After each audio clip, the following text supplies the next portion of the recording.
to the Smoke Sesh. I'm Bird Boy. Today, we're going to be reacting to a video, an anti-cannabis video that was recently posted by the YouTube user à-bas-le-ciel. I don't know if it's just a re-upload of some sort that he posted or if he has any commentary along with it. But I have not watched this at all. I watched like maybe the first like 10-14 seconds. And they're talking about, you know, when your cannabinoid system is overloaded with like cannabinoids and it causes you to have an adverse effect to cannabis. The title of this is Admitting That Cannabis Can Kill You, Quitting Marijuana by à-bas-le-ciel on YouTube. Let's first, just to be a shit, let's first take a rip off the bong, and then we'll get to reacting to this, you know, cannabis can kill you content. I'm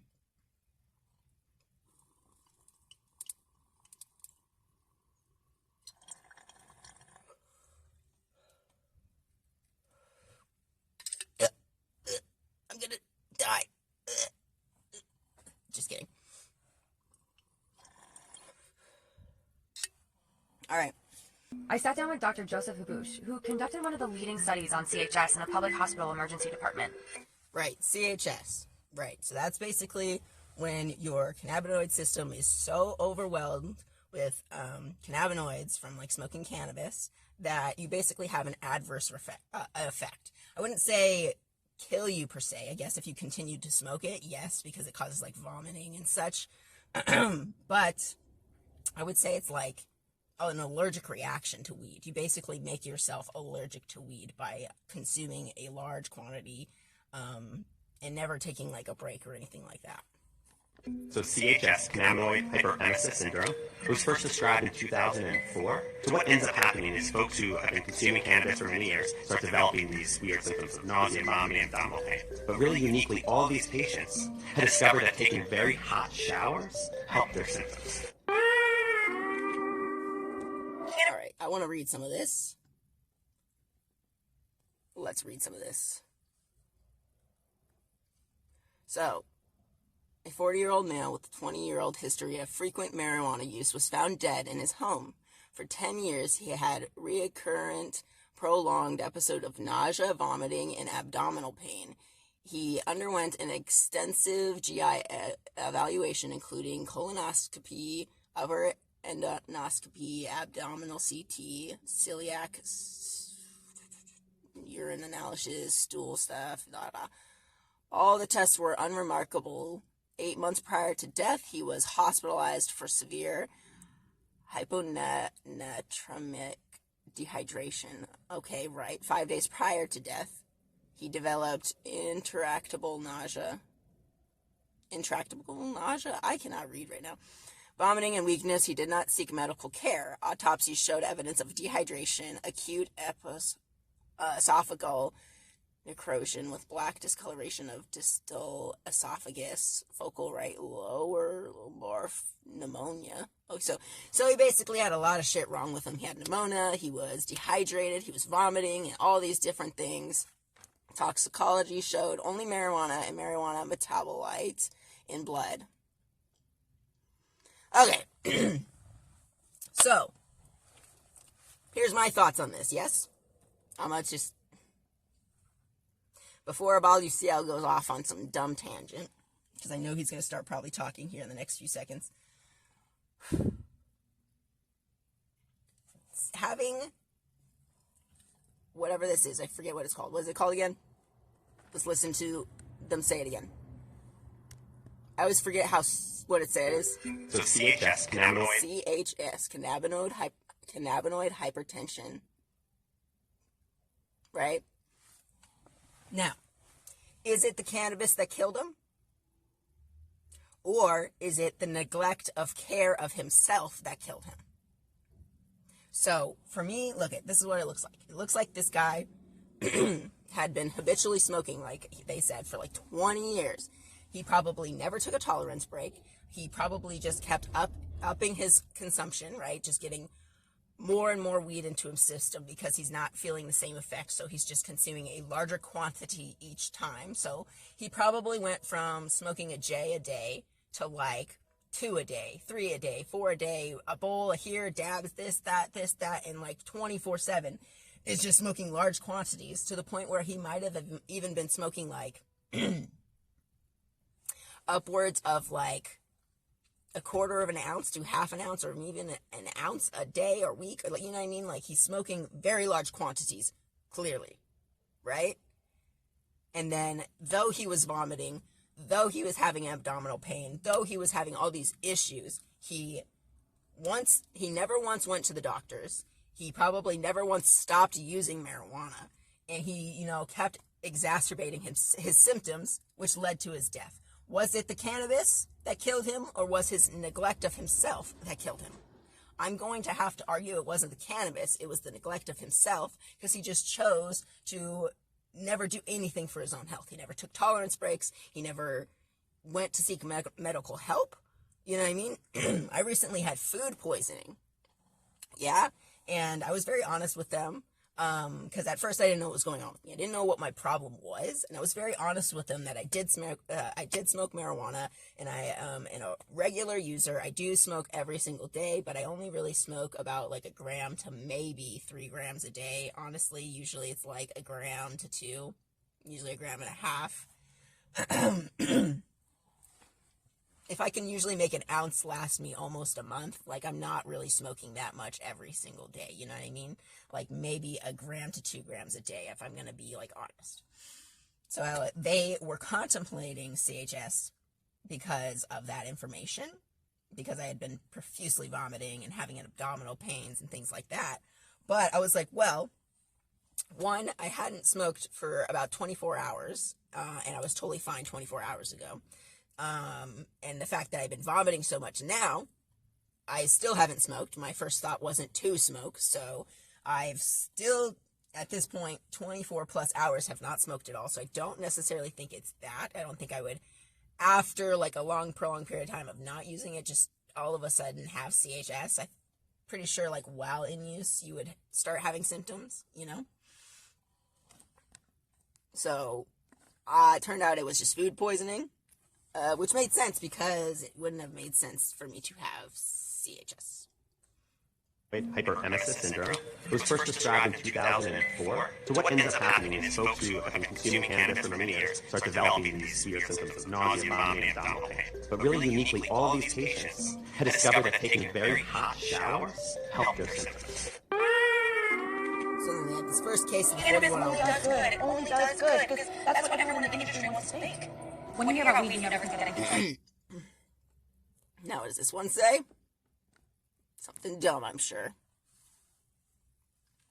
CHS is one of the known adverse effects of cannabinoid use, which patients frequently report is relieved by hot baths. Consensus of the substance is only treatment. Oh, cessation. What? Oh, like what? Stopping using of the substance is the only treatment. Obviously, right? If you were taking regular cannabis, like, you know, tolerance breaks, then you would have probably a less likely chance of developing CHS. You know what I mean? You should be constantly keeping up with, like, monitoring your consumption, right? For financial reasons, too. If you're over here smoking, like, freaking 5 to 7 grams a day, like, that's a lot of cannabis in one day. Like, you should at that point consider taking a tolerance break so that when you come back to cannabis, you won't have to consume as much. The problem here is the fact that people are not taking tolerance breaks, not giving their system a break ever, and then just keep rising the dose over and over again to the point where you're smoking absurd amounts every single day. And of course things like this are going to happen. Of course your system's going to be overloaded. Like, what? But is that the narrative? Yes. If it wasn't for marijuana, you wouldn't have CHS. If it wasn't for CHS, you might find that. In 2016, she started to feel the symptoms of CHS, and Okay, so I guess her son died. Again, if no one's teaching proper, like, use of a substance, right? And I think a big reason is because these substances are, like, illegal and whatnot. Like, they're not taught to be used properly, okay? And people are not taught to give themselves breaks, to not have to, like, you know what I mean? And then when you're experiencing these symptoms, yes, don't continue use. If you're like allergic to cannabis in the point, or like having adverse effects to the point where you have CHS, do not consume cannabis anymore. Like they said, that the only solution to solving the problem is to cease using it. So just stop using it. If you have CHS, stop using it. If you don't stop using it and you end up dying, that's just because you're dumb. You're not doing, like, you gotta take care of yourself. You know what I mean? Like, if it wasn't for marijuana, cannabis isn't an addictive substance. You can very easily quit it. It's not like you're, like, dependent on it. And if you're having adverse effects, like to the point where you're vomiting and all this kind of stuff, a lot of times people don't know this, that CHS is a thing, and that could be why they continue use, because the idea is, well, cannabis helps with vomiting, correct? So their thought process could be, well, it's supposed to help me, so I'll just consume more, right? Instead of being educated and knowing that, hey, maybe it's because I'm smoking cannabis that I'm having this adverse reaction. Maybe I should calm down. Maybe I should stop using it, and seeing if that's the issue, right? When you hear about weed, you never think that it can kill you. But is that the new narrative? Yes. If it wasn't for marijuana, you wouldn't have CHS. If it wasn't for CHS, you might not have it. In 2016, she started to feel the symptoms of CHS, and in 2018, she had her first major episode. For 14 days, all day, every day, I threw up. Non-stop. A small... I'm sure if you're overloading your cannabinoid system, then I'm sure you're going to be vomiting nonstop for like 14 days. Makes sense. And you should definitely seek medical attention and cease cannabis use. You shouldn't let it get to that point in the first place. You should be actively monitoring your use, and you should never be consuming, like, large quantities. I honestly say if you get anywhere close to 5 grams a day, man, bro, I think you might be, like, smoking a lot. You might be smoking a lot, especially if you're smoking the majority of that in one sitting, or if you go past that, Jesus Christ, that's a lot of cannabis. Like, my cousin was at that point, and I was concerned for him. I was like, how are you smoking, like, 7+ J's a day? That's, like, a lot of weed. You know what I mean? And each is, like, a gram. You know what I mean? Each J is probably, like, a gram's worth of weed. So he's smoking a quarter of weed a day. That's, like, insane. That's too much. You're going to risk having issues. With water, I was throwing up. I couldn't hold anything down. I went to urgent care twice, got IVs. I was, not throwing up, I had an IV in me, but then as soon as urgent care released me, I go home and I'm throwing up. I thought I was going to die. I was so frail. I couldn't even look at myself in the mirror. I was a skeleton, and it's just like, when is this going to end? The doctors recommended that Brian abstain from consuming. So for her scenario, that makes sense what happened, right? So I'm sure she was probably a very heavy habitual user, or she could have honestly just had adverse effects to cannabis in the first place, right? So even just a small amount could, if you already have, like, allergic or adverse effects to it, you could have, like, issues right away. And I don't know if she was honest with her physicians and stuff, but if they know what, CHS is, then they should know that she should be on, hospital stay for a hot minute. Even once you take her off of IVs and stuff, she should still be monitored after the fact. Like, common sense wise, you should be in the hospital, getting proper care, just like they provided her, right, to help her stop vomiting. She's getting nausea medications, all these different things. But as she's starting to wean off those things, she definitely should still be in watch for at least another day to 3 days, which, exactly what happened. As soon as she went home, she started having issues again. It takes a hot minute to get all the cannabinoids out of your system, right? When it comes to, like, urine tests and whatnot, right?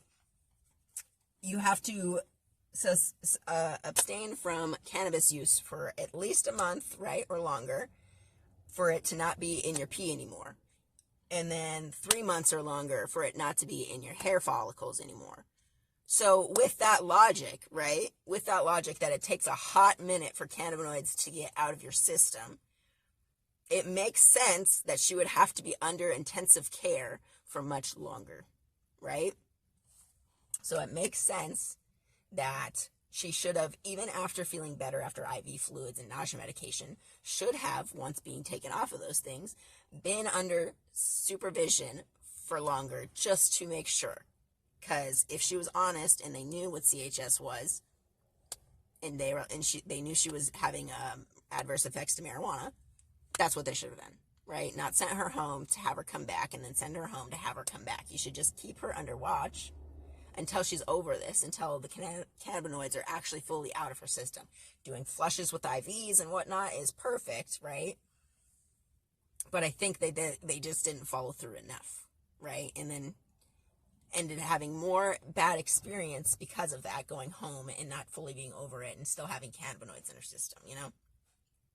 And again, if this was because of habitual use of large quantities, which is usually why CHS happens, right?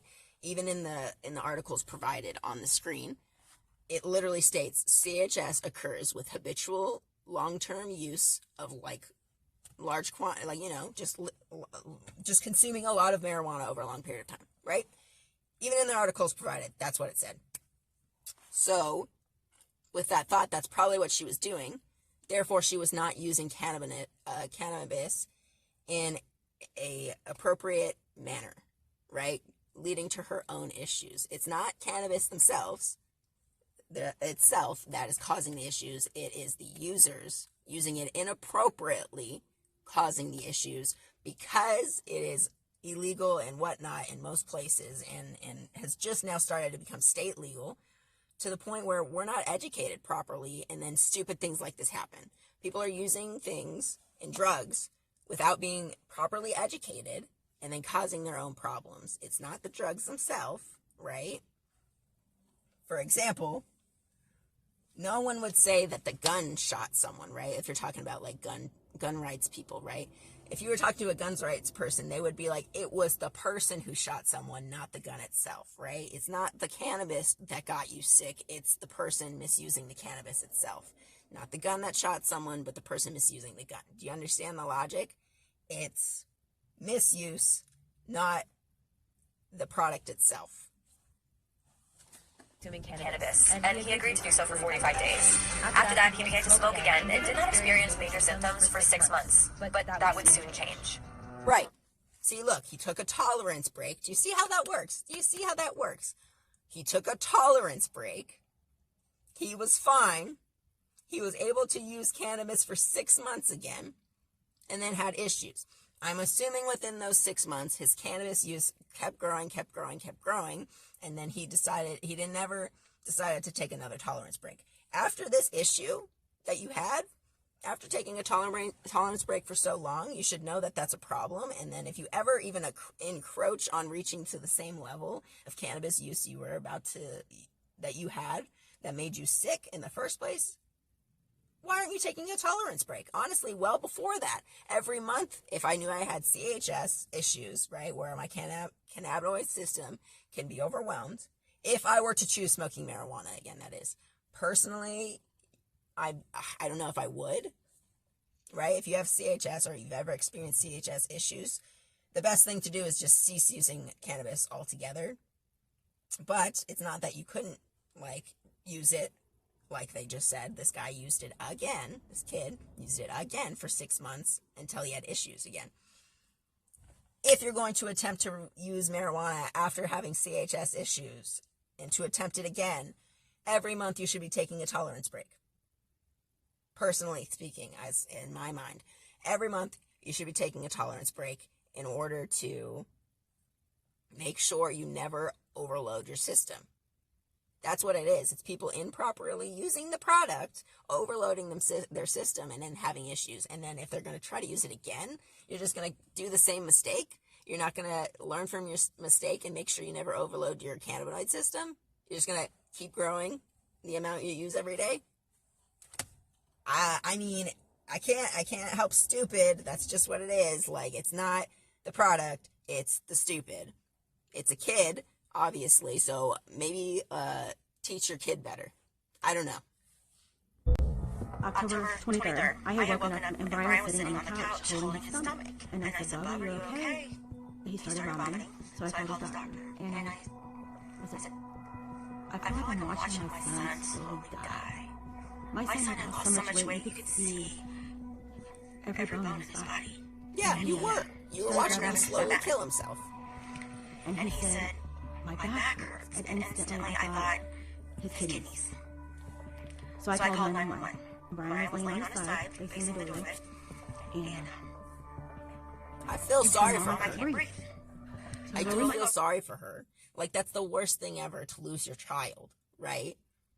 But at the same time, like, it's because it's the improper use. We don't teach our especially now that it's recreationally legal in a lot of places and medically legal in a lot of places, if we're not teaching people about adverse effects like CHS, then yeah, people are going to do stupid things. They're going to overload their system because they don't take tolerance breaks.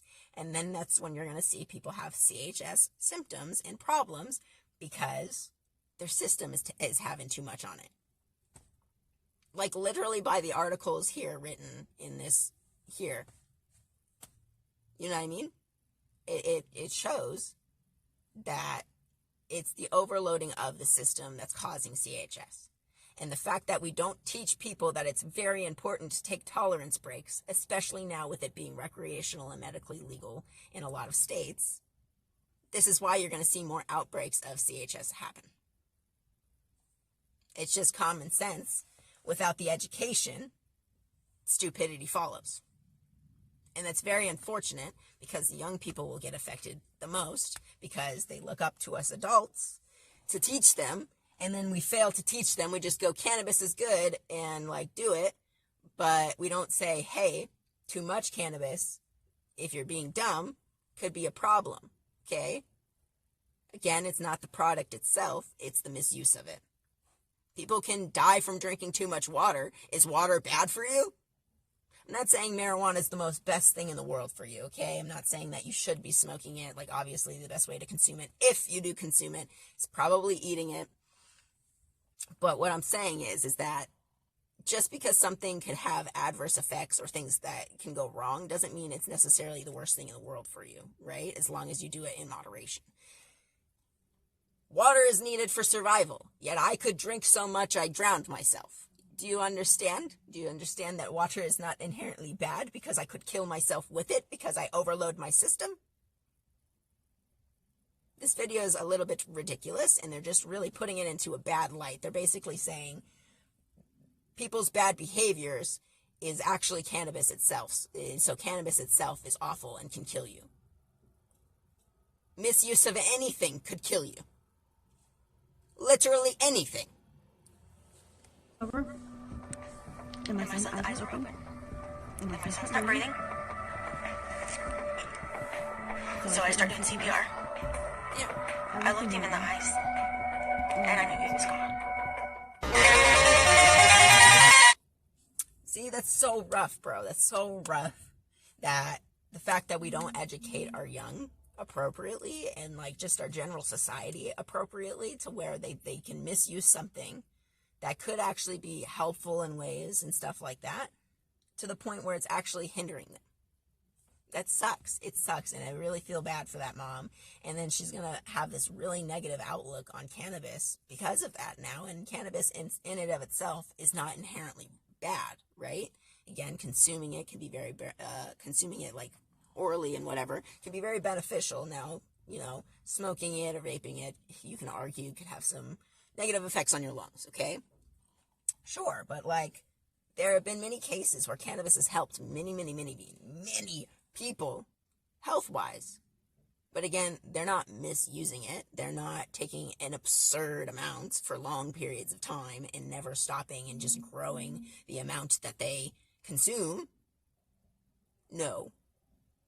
They're using it prescription-wise at a very like regulated dose, and you know, if they aren't having problems anymore, they're not going to continue using it, or at least not as much, or they're going to use it, then reduce it to start, you know, controlling whatever their issue is. You know what I mean? The goal isn't to continuously grow the amount you consume, right? If you're using it to medicate yourself, you're using just as much as possible to, you know, help you with your issues. And for some, you can even reduce and then use it, like, you know what I mean?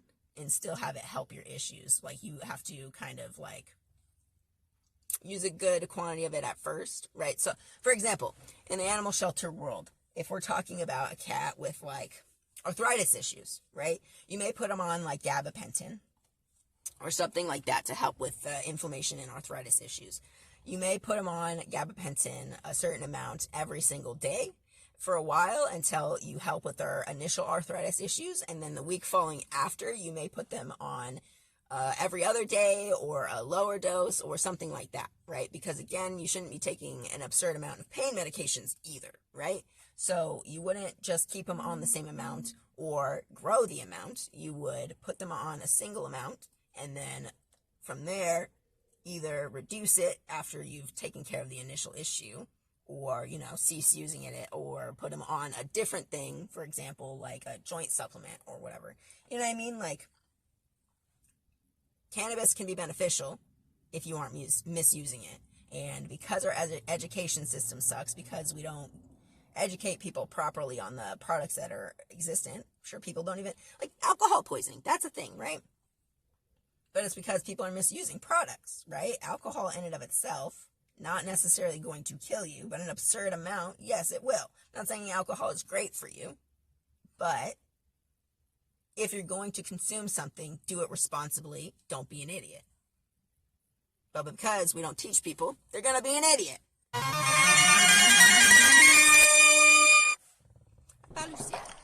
I noticed that it's become fashionable in terms of public science education for doctors to rely on argument by analogy. What I mean is this.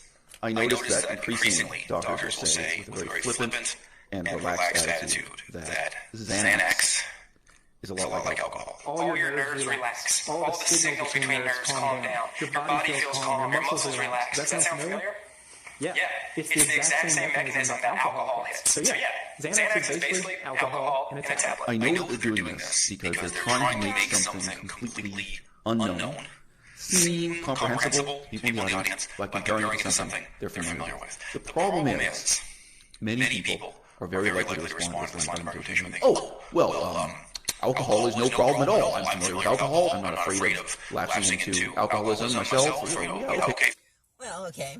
If that's all they said in that video, if they were literally like, Xanax is like alcohol. Now, you can use that as an analogy to say, well, Xanax is like alcohol, but a little bit more, you know, much more stronger and has other effects, right? You can say that it has similar effects to alcohol plus these things and could be detrimental to your health in these ways if you use more than this amount, you know what I mean? Like, for your body weight, you know what I mean? It's very easy to educate people on drugs and for people to, like, use drugs recreationally if they so choose to risk things like that, right? Not all drugs are like cannabis where it's like, oh yeah, you can, like, smoke and it's like you're gonna be chill. Some it's like you can get fucked up, right? Xanax is not, like, the best thing in the world to be taking, especially if you take too much. It's like these things, like, if you're using them appropriately, the right amount, the right dosages, it's like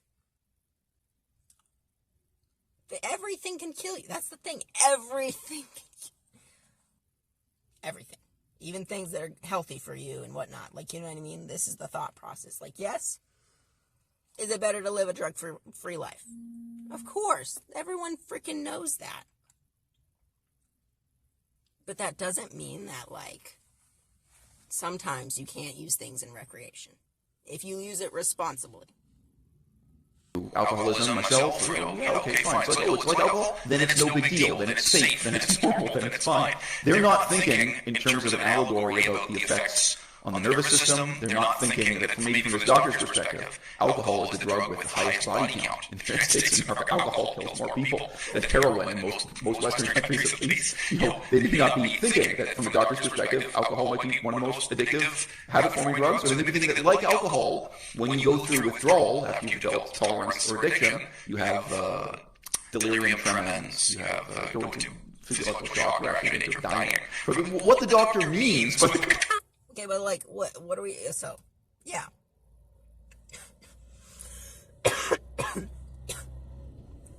Misuse and large quantity use of literally anything, alcohol included.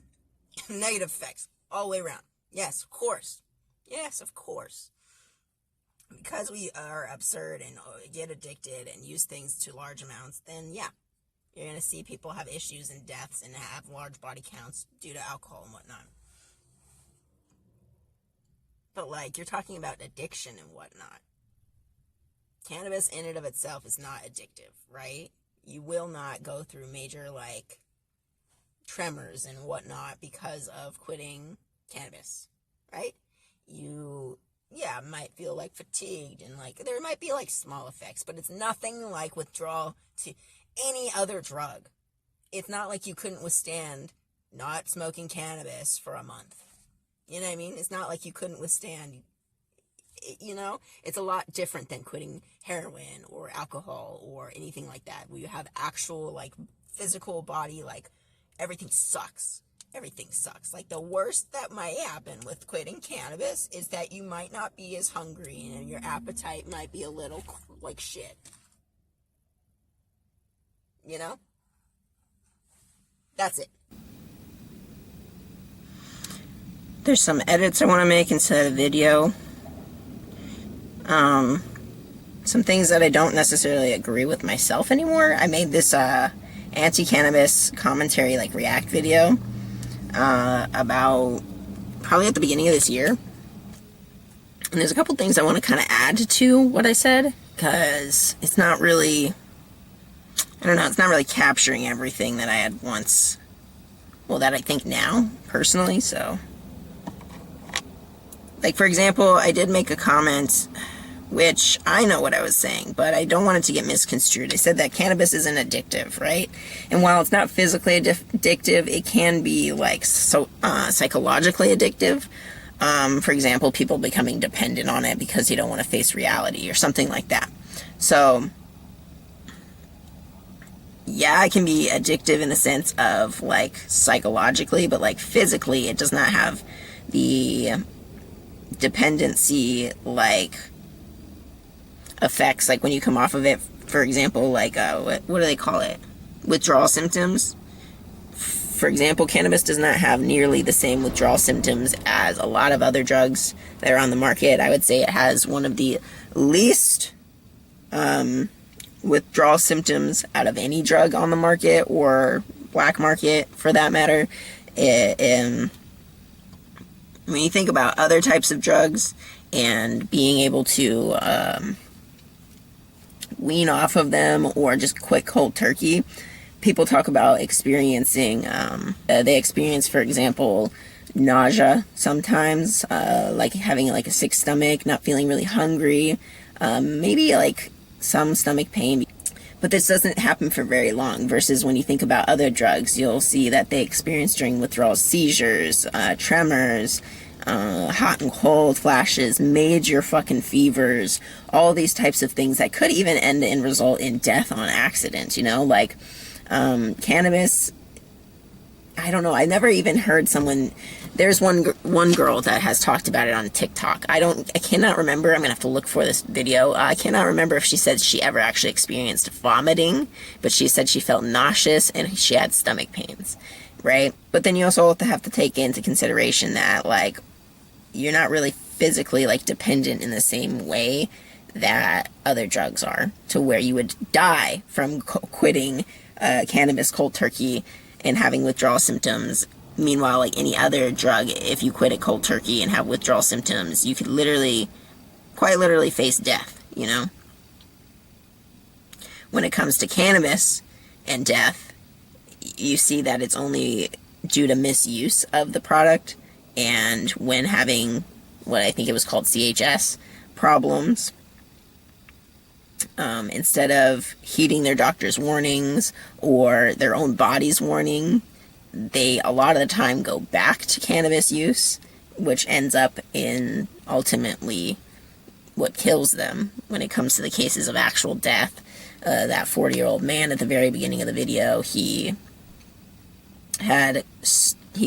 he had not even went to the doctor, really. He went to the doctor once, and then I'd assumed didn't like the answer he got, continued to use it until eventually he died from dehydration and starvation, I'm assuming, because he couldn't hold anything down.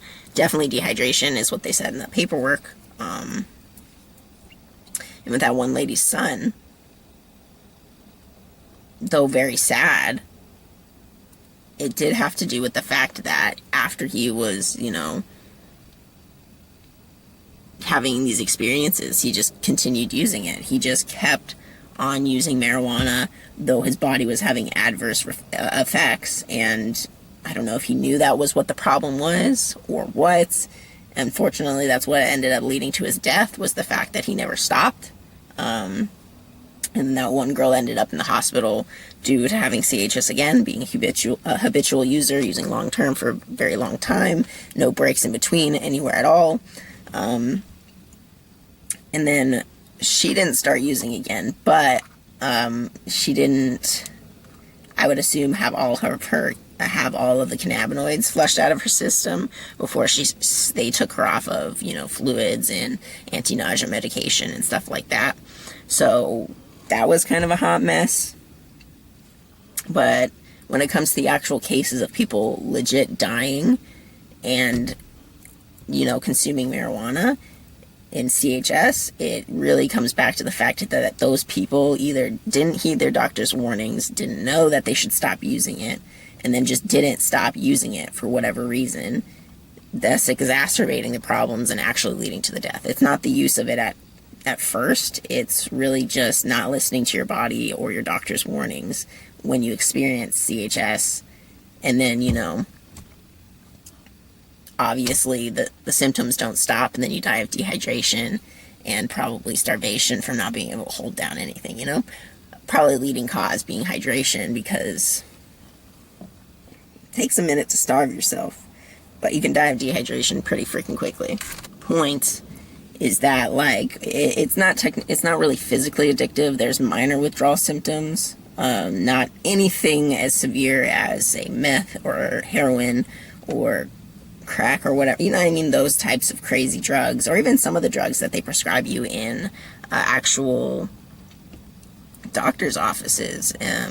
I know that you can have withdrawal effects from medications for depression and anxiety and stuff like that are far worse than the withdrawal symptoms from cannabis. So it's not really like physically addictive in the sense of what we consider super addictive when it comes to other things, right? I'd say you can say it's maybe minorly physically addictive. If anyone's actually like addicted to it, it's probably more psychologically addicted to it versus the body's need and feel and want to consume the product. It's more so like you want to mentally escape from whatever mental trauma you're currently experiencing.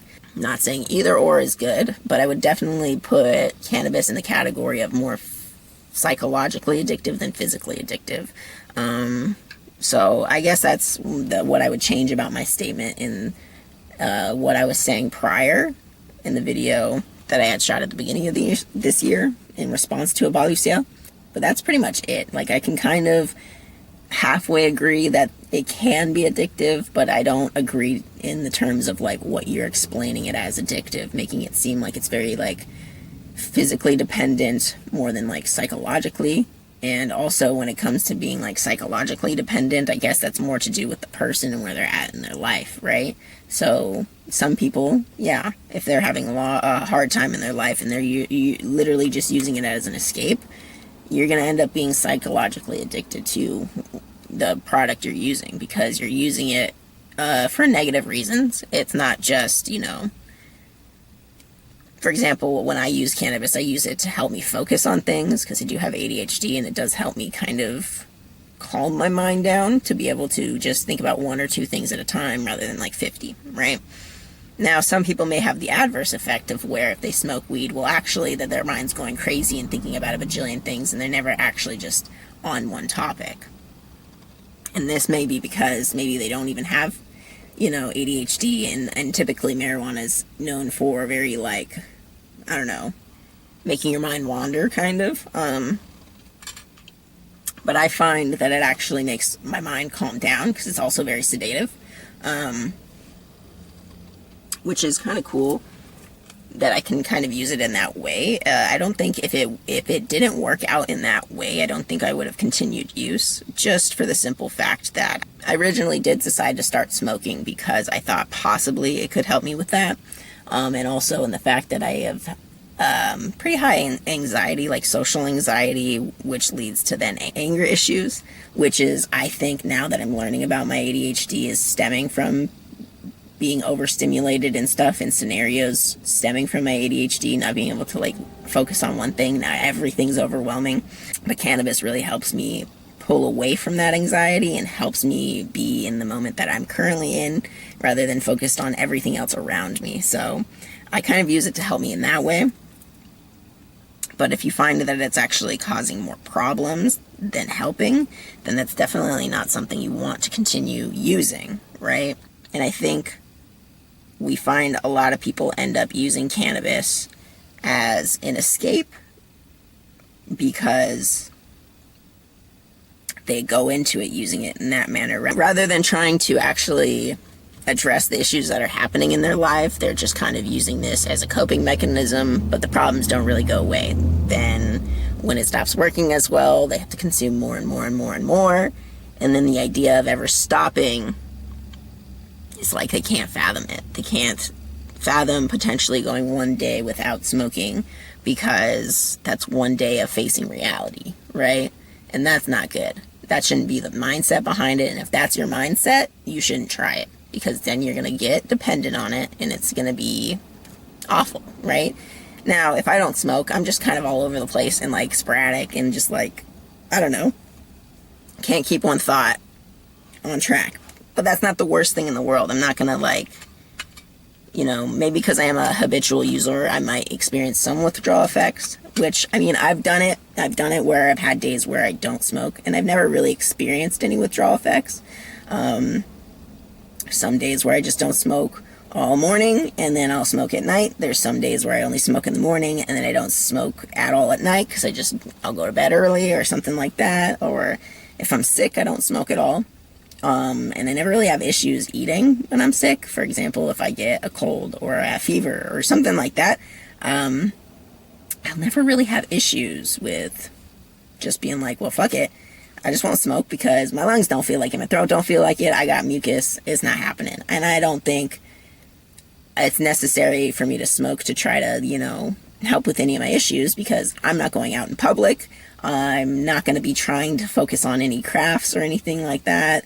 There's nothing that my mind going wild is going to hinder me in. So might as well just let it go, you know, because I'm not doing anything. There's nothing for me to try to help medicate myself in the manner of like, I got to get tasks done. If I don't, I'm just going to accidentally start something and then get distracted by something else, you know? So when it comes to talking about like withdrawal effects, I've personally never experienced it when I do stop using marijuana, which happens. You know, I don't always consume marijuana. Yeah, I'm a habitual user, but there's days where I'm just like, oh, well, not smoking today, and it's fine. Or I'm not going to be smoking for a good 12 hours, and I'm fine. I've definitely had it where days have gone by, and I don't know, never really had a problem. Maybe it's because I do that. Maybe it's because I do have random tolerance breaks or parts of the day where I just don't smoke at all. Maybe it's because it's not literally every hour on the hour. There's some days where it's like, yeah, I will smoke for recreational purposes because it's a weekend and I won't care, and maybe I will smoke every hour on the hour. But that's definitely not always. And I do have days where it's just like, nah. Especially days where I'm really busy. I don't smoke a lot when I'm really, really, really busy. Can't have that moment of stepping away and be like, hold on, I gotta smoke. I gotta get shit done, bro. That doesn't mean that, like, while I've never experienced it, someone else wouldn't, right? Especially if they are using it to, like, escape reality. You're gonna have this need and want to escape reality a lot more often.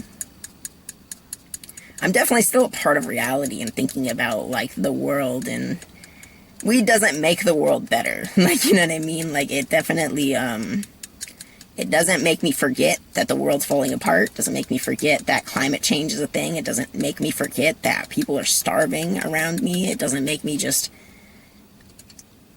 I don't know, like, just forget about reality and then just, like, never do anything about anything. I'm very much so present even if I'm high. I'm very much so still thinking about things I can do to better myself and the world around me. And if I ever am really, like, just being lazy, it's honestly just because I'm depressed about the world. And if I'm depressed about the world, it doesn't make me feel like smoking more, really. It just kind of makes me go, well, I need to do something, bro. If I'm not, it makes me mad at myself when I'm not getting up and doing something about it, because I'm like, well, if I'm sad about it, I gotta do something about it, you know? I can't just sit on my fucking ass and then be like, well, I'm sad, so I don't want to do anything.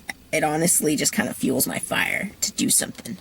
I'm pretty much just rambling. I feel like I got my point across, that I've changed my views a little bit on the idea of marijuana and its addictiveness. I don't think it's really physically addictive, especially in the nature of other hard drugs that are pretty much any other drug for the most part. It's definitely nowhere near like the withdrawal symptoms of like seizures and tremors and possible actual death because of your body not having what it thinks it needs, quote unquote, because you've become addicted to it.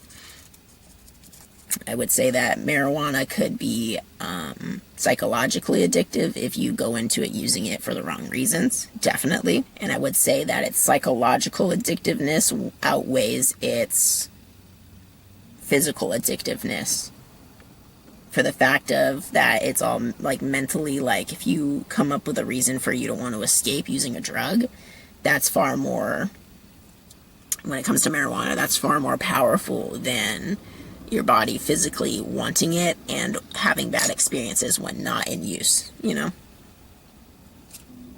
So I would definitely say you have to think about why you're going to decide to use cannabis, and if it's a valid reason. Are you using it to help aid you or hinder you? And I would definitely consider escaping reality a hindrance, because if you never address the things around you that are going on, that are troubling you, then you're never going to actually have a good life, you know? But I think that's pretty much my gist. And that whenever I take tolerance breaks or I can't smoke for whatever reason, maybe I don't have weed, maybe I'm sick, and I am a habitual user. I've been smoking since I was like, I want to say 17, 18. I want to say I was 18. I think I was trying to be more on like, well, when I'm an adult, you know?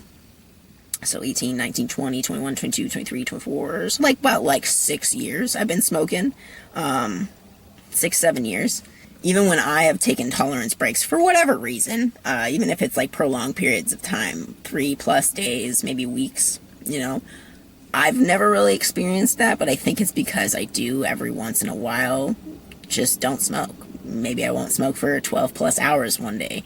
Maybe I won't smoke for a couple days. Maybe I'll only smoke, maybe I'll smoke less. Maybe I'll decide, you know what, I'm gonna, you know, fill in some of my joint with CBD flower instead of just full on, you know, THC, and it kind of changes it up. Maybe I just will be like, fuck it, I won't, you know, I'll smoke some lavender instead, or something weird, you know? I just won't smoke at all, or I'll change it up, I'll smoke less, or smoke less frequently.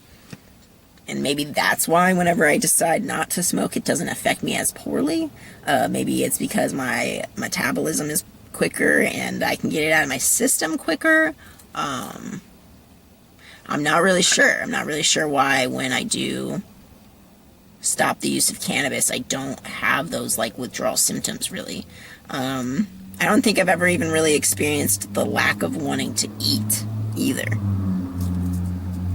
And I know that's like super common with the withdrawals of people that talk about the fact they don't smoke anymore, is that the withdrawal of like, you know, not even being hungry is like the worst, because, you know, but I've never even really experienced that. I'm not sure why. Everyone's different, And I'm not saying that you shouldn't be concerned of that happening, but I really do think a lot of the problems that we have, especially with the whole CHS thing and all that kind of stuff, is because we're very uneducated in the realm of using this plant, you know, using this like herb. And like with what I said, anything in excess can be negative. And of course, if you're just increasing your use, you're encroaching on the negative. And you should really consider thinking about, why do you use cannabis? Is it actually helping you, or is it hindering you? And be honest with yourself. Are you using it as an escape? Are you using it throughout your day to help you with your daily activities? Do you find you're less productive when you use it, or more productive? And if the only reason you're using it is to escape reality, if you find out the only reason you're using it is to escape reality, you either shouldn't be using it at all, because if you're going to smoke all day every day, then that's not okay. You can't be totally not a part of the real world every day, all day.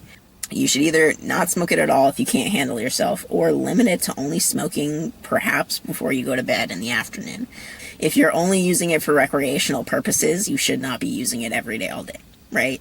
If you're using it to help medicate certain issues, for example, people with cancer use it to help with eating, or I use it to help me out through like daily tasks. For example, if I notice I'm being very sporadic and all over the place, then maybe I'll smoke a little bit and go back to one project and try to stay on track, you know? Or if I find I'm going to be in a very public situation that could possibly stress me out very hardcore and cause me to get overstimulated, I might smoke some so that I don't, you know, find myself unable to focus and just distracted by everything in my environment. It really just depends. I try not to use it just recreationally. Yeah, sometimes at nighttime, if I'm relaxing in bed, I'll smoke recreationally. I'm not saying I don't, but any other time, I try to smoke for the main reasons of, well, I'm going to be productive today.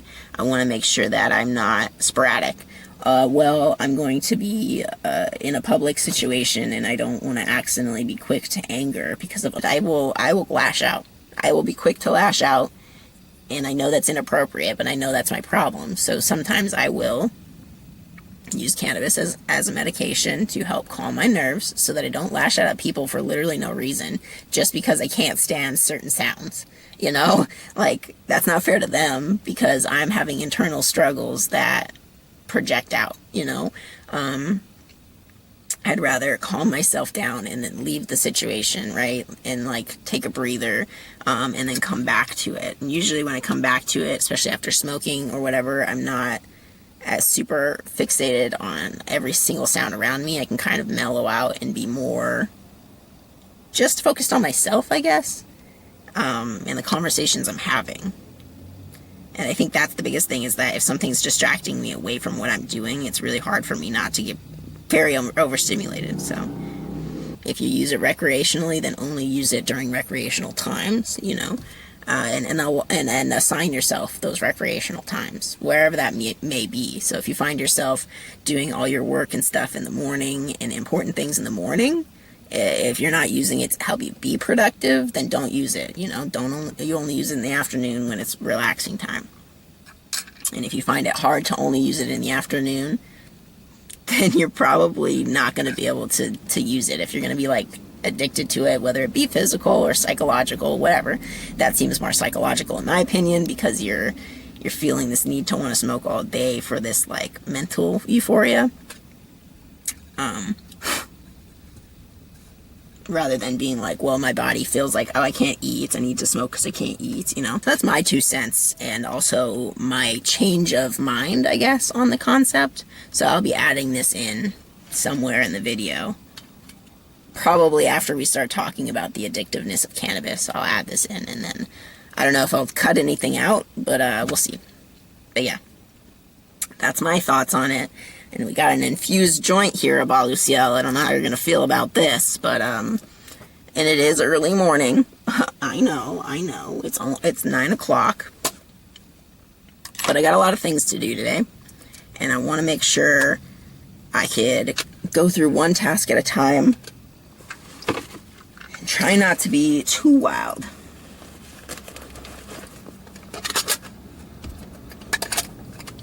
I also do this thing where I'll overthink and then not do any task at all, because I overthink them and get so anxious about them that the thought of even starting the task is too overwhelming, and I don't know what the fuck that is. Obviously it's not logical, but if I can calm my mind down enough to where I could just start the project and not keep thinking about the project, makes it easier. Just be like, yeah, no, we're just doing it, dude. We're just going for it. I don't know, you just don't overthink it, we're just doing it, bitch. And I definitely want to take a drink of water.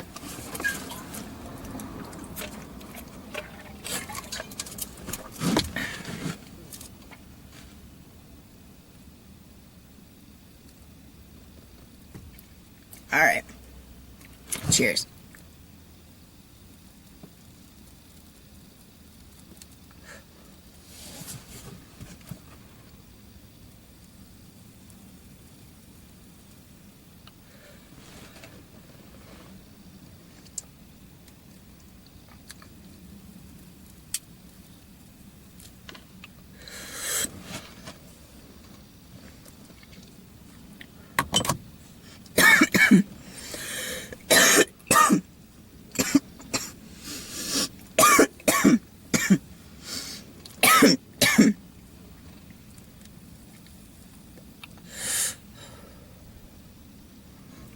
Alright, back to the video.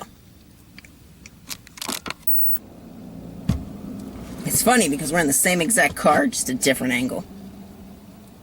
Versus alcohol may be something very troubling and very worrying indeed, but people in the audience are really going to find this kind of reassuring to have this drug brought down to this easy to relate to, familiar level. And of course, this is done with allegories to marijuana and even more, with people presuming that marijuana represents something safe, or at least it's a drug where all the negative consequences are easily manageable. Now, I rely on allegories to familiar, troubling and very worrying indeed, but people in the audience are really going to find this kind of reassuring to have this drug brought down to this easy to relate to, familiar level. And of course, this is done with allegories to marijuana and even more, with people presuming that marijuana represents something safe, or at least it's a drug where all the negative consequences are easily manageable.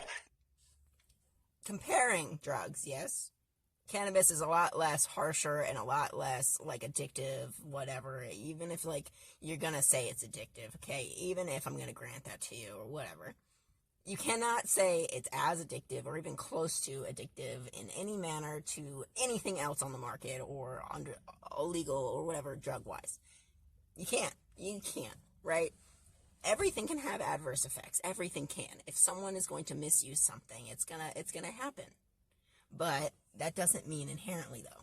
Now, I rely on to relate to familiar level. And of course, this is done with allegories to marijuana and even more, with people presuming that marijuana represents something safe, or at least it's a drug where all the negative consequences are easily manageable. Now, I rely on... They can be manageable. If you're consciously watching your consumption, if you're consciously taking tolerance breaks, and you're consciously, taking care of yourself, these things can be easily avoidable. You're not going to have to experience CHS if you smoke cannabis long term, if you're constantly taking tolerance breaks within that long term time period, right? Like, you can have those issues appear with marijuana use, yes? Improper use of marijuana will lead to issues like that. But it is the easiest, it is one of the easiest freaking, whatever, not stimulants, but like, things you can consume for recreational use that you don't have to experience those things if you use them properly. It is one of the easier ones to not get addicted to, and you know what I mean? Like, it's not like it's like, oh, this amazing miracle drug, you know what I mean? Cannabis is cannabis. It has its effects. It could be negative if you misuse it, but it is very easy to take breaks from it because it doesn't really have addictive properties. And if you do experience anything because of being on a tolerance break, it's not going to be anything major, not going to be anything like taking a tolerance breaks and having withdrawals from any other drug. allegories of this guy in politics and history all the time. If I'm talking to someone who really knows nothing about Buddhism, I can start to discuss and describe Buddhism in terms of its similarities to Catholicism. But pretty soon in that conversation, once I've explained a little bit about what Buddhism as a religion is like and what it's about and so on, at some point we have to move past the allegory. We have to discard it entirely. You know what? Before I told you that Buddhism historically is similar to Catholicism, this way. You know what the truth is? It's something profoundly alien, profoundly new, very difficult to understand and relate to, no offense. Really, it's something you shouldn't feel familiar with, or that you should regard as safe. This is something you should actually, you're actually quite right to feel apprehensive about and alienated from, because you really don't know the first thing about Buddhism. Then we take the next step in the conversation. I can maybe tell you the first or second thing also. There is a sense both. Well, exactly. Just like with, if you're going to just go, well, Buddhism is like this, then yeah, you're not telling the full story, right? Just like with that guy saying, well, alcohol or Xanax is like alcohol. That's a very blanketed statement, but you got to explain more in depth what the drug is like. You can give an overall, well, this gives you these feelings, but also there's this thing and this thing and this thing, and it makes you do that. You know what I mean? Like, there's other attributes to Buddhism than Catholicism. That's what makes them two different religions, or else you wouldn't call them Buddhism and Catholicism, right? Just like Xanax wouldn't be called Xanax and not an alcohol bar if it really truly was just alcohol in a bar form. You know what I mean? Like, clearly there's more to the substance. There's clearly more to the religion than saying it's like this other thing, because it's not, or else it would just be called that other thing. In terms of the objective chemical science, and in terms of the subjective experience of what these drugs are like. There is a sense in which you would really be well advised to forget any comparison, any allegory, comparing Xanax to alcohol, and you should regard it with great trepidation as something quite terrifying, exotic, and strange. Now, I emphasize that there's both an objective and a subjective side to the story. I've heard many YouTubers say that they find the effects of cocaine and the commonly prescribed methamphetamine Adderall to be identical. Now, we can get into the chemistry of what I mean, there are going to be some drugs that are basically identical, right? Like, for example, like calling something crack and something cocaine. Those are two different names, but honestly, right, they're the same thing, right? It's just crack cocaine. They're the same thing. It's just one is like a bougier way of saying it, right? Now, there's going to be some drugs that have very basically, like, what are you thinking that you're not going to create some drugs that have very similar freaking outcomes? Like, you know what I mean? Now, I understand what you're saying is, like, sometimes it's okay to make those comparisons, but other times, you making those comparisons is actually very harmful and detrimental, right? Which it could be, because you're not fully educating people on the substance you're talking about, right? You need to fully educate people on the substances that you're trying to describe. You can make slight comparisons, but you can't just stop there, right? Or else, yes, you will run into issues where people think, oh, well, it's just like this, so I could just use it the same, and then they use it improperly, and then boop, they're dead, right? If you don't tell someone that alcohol poisoning is a thing, right, and then just be like, yeah, you can just drink as much alcohol as you want, you know what I mean? Then they drink a shit ton of alcohol, and then boop, they're dead, alcohol poisoning, you know what I mean? If someone's well educated and said, look, you should never really consume more than this much for your body weight, and la-da-da-da-da, if you ever start feeling like this, you need to consume water, you need to eat, you need to, like, you know what I mean? If you properly take care of yourself, right? Or you go into it with someone that's like a designated caretaker, what, you know what I mean, like that?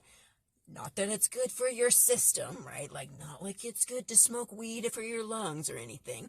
But what I'm saying is if you're going to take on some risk, right?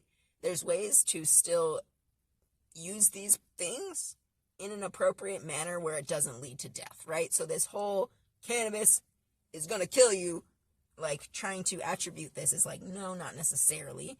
You misusing something can kill you, yes. Objectively, the differences between Adderall and cocaine.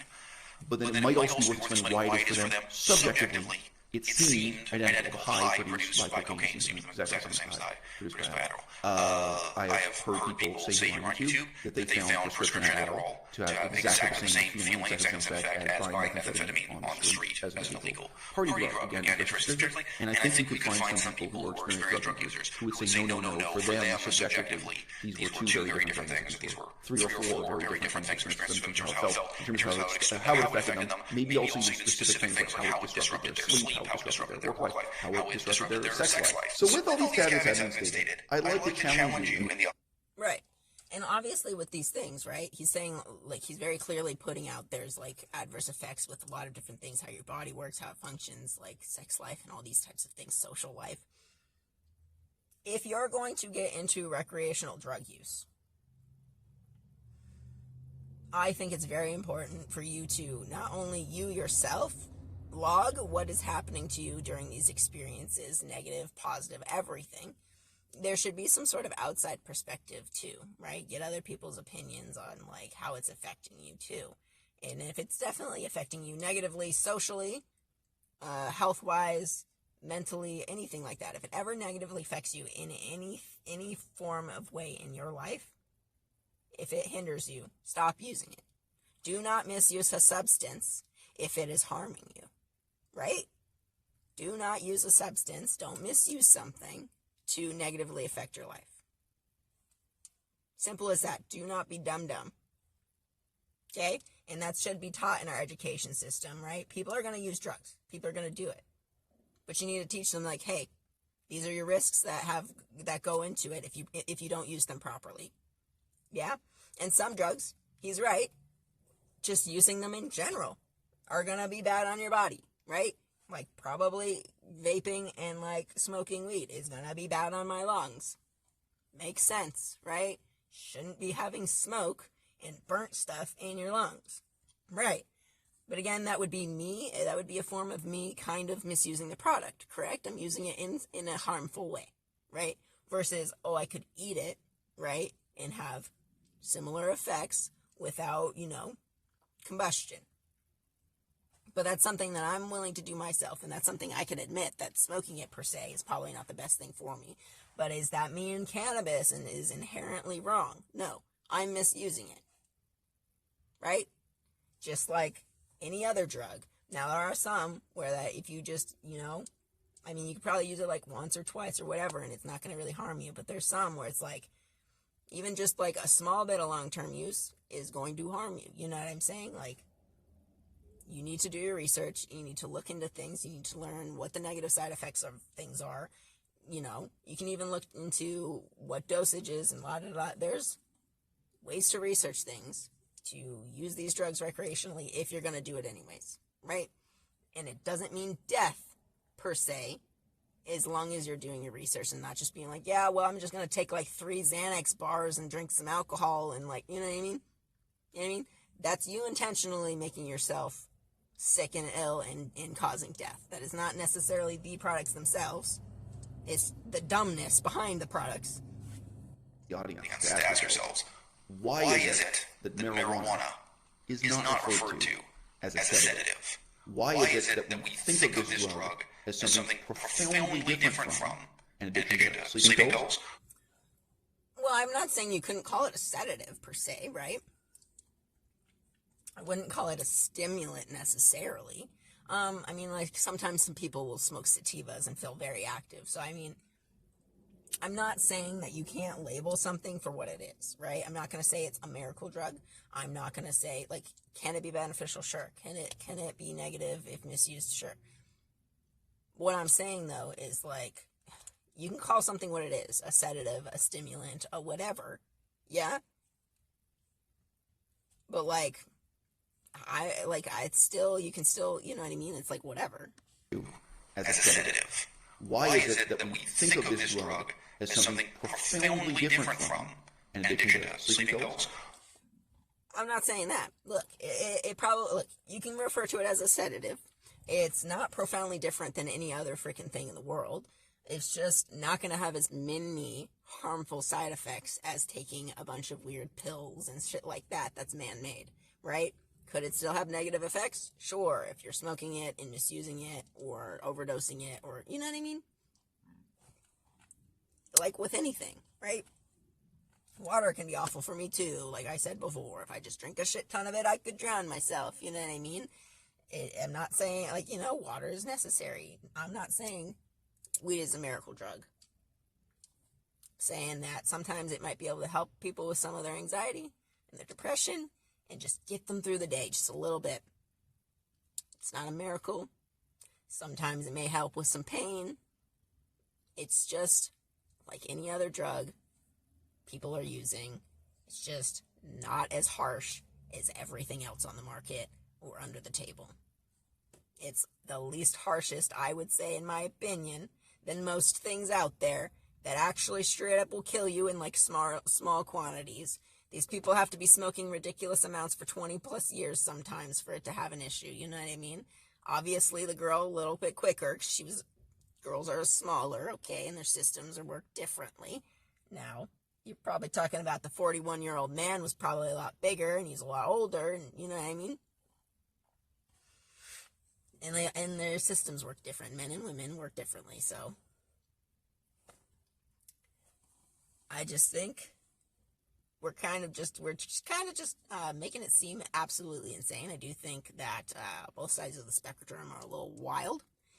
You could have the side of the spectrum that's saying it's amazing and wonderful and like it's going to fix all your problems and cure cancer immediately. But then also you have the side where it's like it's going to kill you. And I think it's a middle ground. Can it help you with stuff? Sure. But could it also fuck you up? Absolutely, if you fucking use too much of it. Why is it that we think of marijuana as something profoundly different from addiction to painkillers? Now, the allegory is always going to be incomplete. No, the difference here is that the addiction to painkillers is far more difficult, right? It's far more addictive than cannabis in and of itself, right? The withdrawal symptoms from getting off of painkillers, far much of a different experience than withdrawal symptoms from getting off of cannabis, where you just don't feel as hungry and your appetite's not really there, and you know what I mean, maybe your sleep is a little wonky, you know. That's far different than getting off of painkillers or some sort of drug like that, to where you could have potential seizures and, like, you know, wild things happen to you. To compare the two is absolutely wild. To think that it's anywhere close to an addiction of, like, painkillers or anything like that, no, doesn't make sense. It's always going to be in part instructive and in part misleading.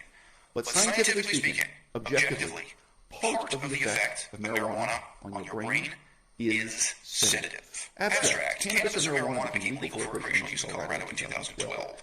Absolutely, I do think it's partly sedative. For me personally, as you can see from some of my streams, I have a big problem with just not being able to stay focused, right? I'm all over the place, all the time.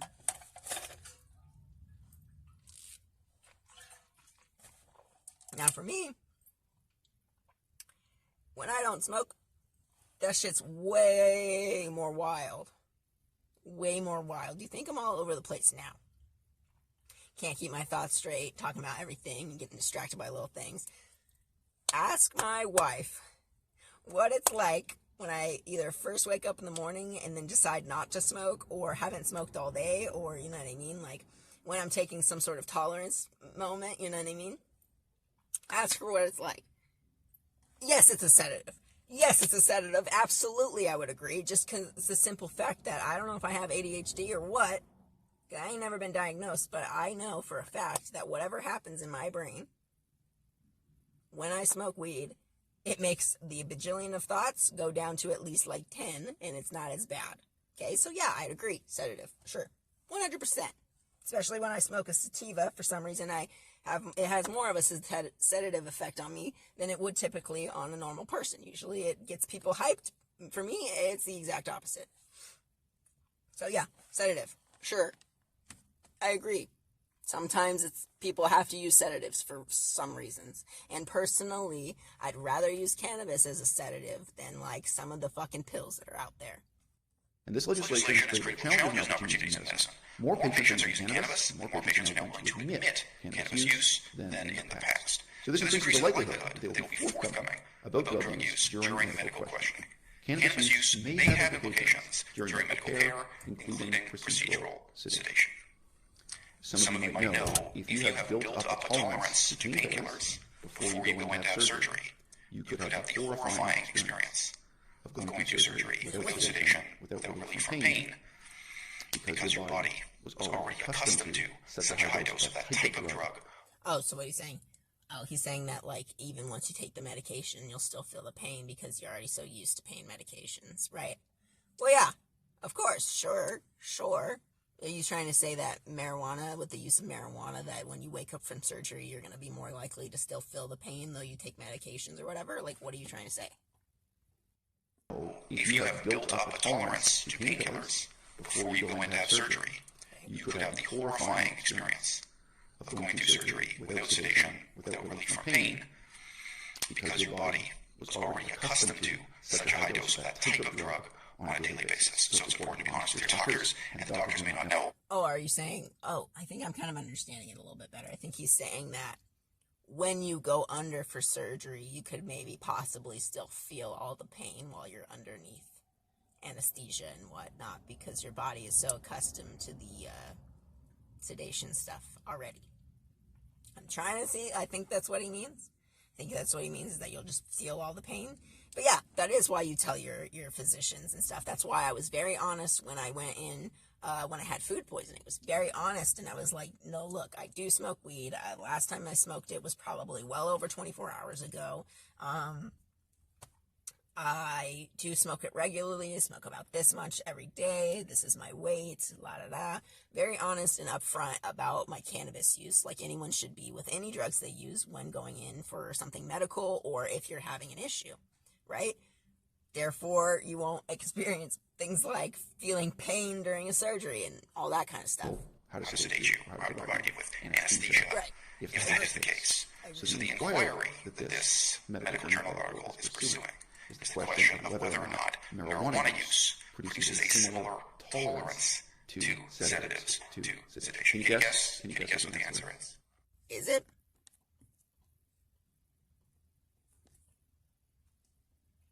I mean, I could see it being, yeah.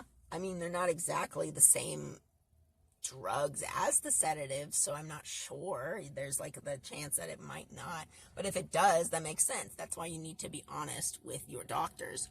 Always. Always. If you're getting something medical done, you need to be honest with your doctors. That's like common sense. Like what? Medical records from 250 patients were reviewed, and researchers found that compared with people who did not regularly use cannabis, people who regularly use cannabis required an amount of sedation for endoscopic procedures that was significantly higher. It's very difficult to challenge the glamorization of drug use. Sure, and if you have these people using absolutely large amounts of cannabis, that makes sense. Of course. If you're talking about they have very similar sedative effects, yeah. Now, I'd like to know, since you're older than me and more educated, I would assume, hopefully, I would like to know, is there like, because they're going to have to give me more sedatives, correct? Is that negative? Is there going to be something negatively affecting you there? Is that going to increase your chances of possibly dying in surgery? Or is there something like that going on? Or, you know what I mean? Or what's going on there? I've been streaming for about an hour. I might cut this here soon, and then might finish up the rest a little bit later. But we'll keep going for a little while. In our culture and in our times. I know better than anyone. I know just as well as you. By presenting drugs as something dangerous and exciting and edgy, you could end up glamorizing them all the more, even when you're really trying to warn people this can ruin your life. Right. Which is why I think the attitude should be very, very much so, like, be honest with people and be like, look, drugs are what they are. They're drugs. They're neither beneficial and magical, nor like the death of the world. If you're going to get into it, you don't be a fucktard, okay? Don't use things that are really dangerous and could kill you in just the smallest of quantities. Don't, you know what I mean? Be like, look, this is what it is. Ain't nothing magical. These are, like, usages. Don't fucking, like, be an idiot if you're gonna do something like this. Don't be stupid. And maybe steer clear of the ones that are much harsher, you know? I'd rather much prefer someone smoke weed than being a crack and meth addict. Do you understand? Like, there's definitely a clear difference, though you can argue everything's just what it is. It's not like it's the best thing in the world. It's not a miracle fucking drug, you know what I mean? Be honest. Educate. Leave it at that. I don't think you need to glamorize it and make people want to use them even more because they're a miracle drug. But I also don't think, like you said, it's a good idea to freaking demonize it and make it seem like the most awful, dangerous, edgy thing in the world so it seems cool to do, you know? I feel like if you fall in the middle, that's the best way to make it more likely that people aren't going to just do it for the shits and giggles and not educate themselves and just fucking, like, misuse things, you know what I mean? It stops making it seem so, like, it stops making people so drawn to it, I guess, if you're not treating it like a big deal in either fashion. If you just treat it like it's just whatever, and you're not glamorizing it or demonizing it, that's your best bet. Honestly, truly, if your end goal is to not promote use, educating and just keeping it as real as possible and not hyping it up or making it scary is the best way to do it. Marijuana is in some ways the most storied drug in our culture right now. And if you doubt that, keep in mind, Bob Marley was one of the most influential musicians of the 20th century. I think Snoop Dogg, not far behind, how many songs were on the radio, even when the drug was illegal, during my youth, constantly reiterating catchphrase, smoke weed every day, constantly glamorizing this as something rebellious, as something liberating, and in many cases, drugs believed to even have kind of profound philosophical significance in people's lives. Like somebody criticizing Black Lives Matter for taking that position. Wouldn't it be in some ways useful if we could bring marijuana down to earth by classifying it as and insisting on it being not recreational, not even a hallucinogen, because for most people it isn't, not psychedelic. Now there's a story word. What if we could start to educate the public about marijuana addiction as something that really is analogous to getting hooked on sedatives, getting hooked on sleeping pills, getting hooked on pink? I can halfway, like, agree. Look, I can agree that marijuana can classified as a sedative. I don't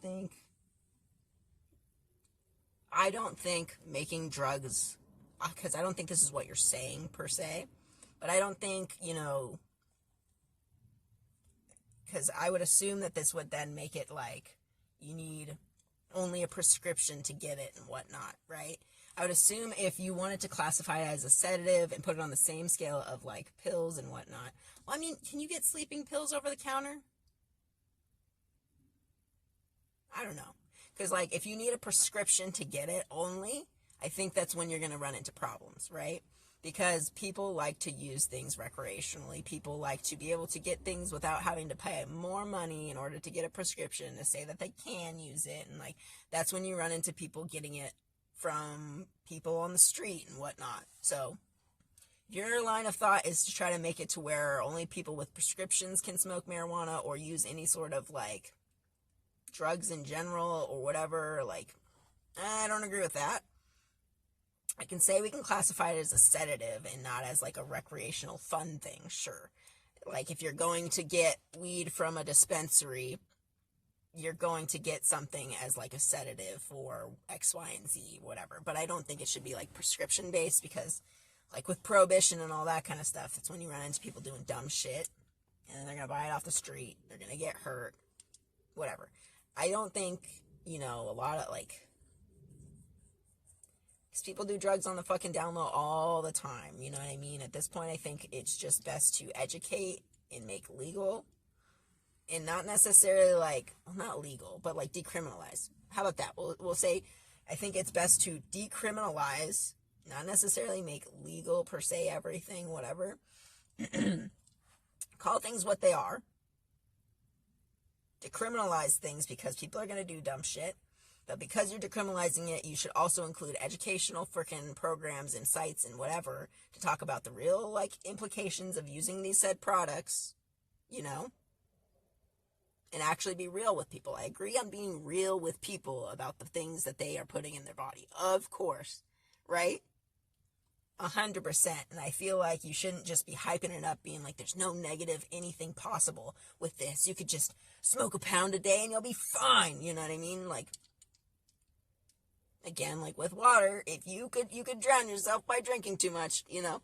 On painkillers. And as with all of these other forms of addiction, the telltale sign is that you build up. If you're going to also talk about it as being like honest and educational, you got to talk about how the addiction is not at all the same, though. You can't just be like, yeah, it's addictive. I'm going to just grant it just to make this argument like easier to talk about, okay? Because sure, we'll say that weed is addictive. I'd argue it's not really, but we'll say that it is, okay?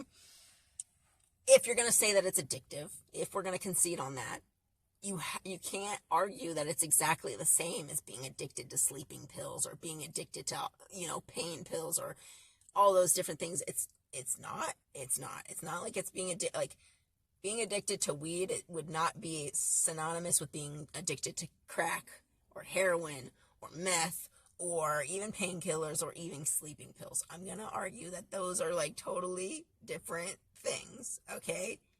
Maybe sleeping pills is a little bit closer because I'm sure the withdrawals from sleeping pills is going to be like not being able to sleep. I don't know what it would do to your appetite. You know what I mean? But when it comes to weed, it literally, like, you're not experiencing crazy withdrawal symptoms. You have to be honest about that too. Tolerance. You need more and more of a dose in order to even get the same response. The second big problem with Well, that's if you're not taking tolerance breaks, right? What have I been talking about this whole time? If you're not consciously monitoring your intake and taking tolerance breaks to then reduce your intake and it's staying in a moderately good level, like, you should have a very good balance with the amount that you smoke. You should be, every time you reach a high peak, you should tolerance so you're back to your low. You know what I mean? Like, I understand that you have to consume more if you're going to be a habitual user in order to feel the same effects and have the same benefits or whatever you're looking for. That's why tolerance breaks are so important, though, so that you're not just growing and growing and growing and growing and growing and growing and growing, and then it becomes a CH issue, CHS issue. Getting hooked on painkillers. And as with all of these other forms of addiction, the telltale sign is that you build up tolerance. You need more and more of a dose in order to even get the same response. The second big problem with weed for me was motivation. I struggled with mental illness. I don't know if we're talking about it in this video if you're new, but those of you who know me, you know that I struggle with mental illness and depression. And motivation is like a huge thing for me. Overall, I don't really want to live. I don't really want to do things. Seems like she has an issue with just mental health to begin with. I don't think it's the cannabis, right? She's admitting that, I think. But even so, if something makes you feel unmotivated, want to kill yourself and all that kind of shit, cease using the product. Don't use it anymore. You have to have and take responsibility for your own actions. It's not the product itself that's causing these issues. It's yourself literally allowing you to continue having these issues.